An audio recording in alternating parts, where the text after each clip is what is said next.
Сайн байна уу? Өнөөдөр Сандар медиа дээр өг сэлжүүрийн салгаа хагалгаанд орох гээд ирсэн байна. За миний хувьд гэх юм бол өвдөгний хэсгээр ер нь өөрчлөлт жоох ихтэй. За мөн шилбэнийхээ одоо хэсгээр жоон хэлбэргүй юм шиг надад санагддаг болохоор шилбээ гоё болгох, хөлөө гоё болгох одоо үүднээс зуныхаа удирлаас өмнө би гоё болоход ирсэн байгаа. За өнөөдөр бид манай эмнэлгийг сонгож ирсэн эмчлүүлэгчтэй өвдөгний дотор хэсгийн өөгийг соруулж шилбэний дээд 3/1 хэсгийн дотор хэсгийн хонхор, шилбэний доод хэсгийн шагааны дээд хэсгийн хонхорыг өөхөр дүүргэх, шилбэний галбирыг тэгш болгох мэс заслыг хийх гэж байна.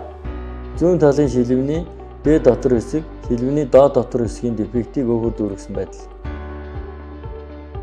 Хоёр хөлний шилбэний дээд болон доод хэсгийн хонхорыг өөхөр дүүргэсэн байдал, хоёр хөлний галбир тэгшэрсэн байна. Мэс засал амжилттай хийгдлээ. Өөг соруулаад шилжүүлэн суулгах мэс засал нь орчин үеийн төвчлөлт технологиудыг ашиглаж хийгддэг. Хүний бид сөрөг нөлөөгөө аюул багтаа эдгэрэлт хурдан эмчилгээний дэвшилтэд технологи юм а. Төгс мэдрэмжийг Сандар медиас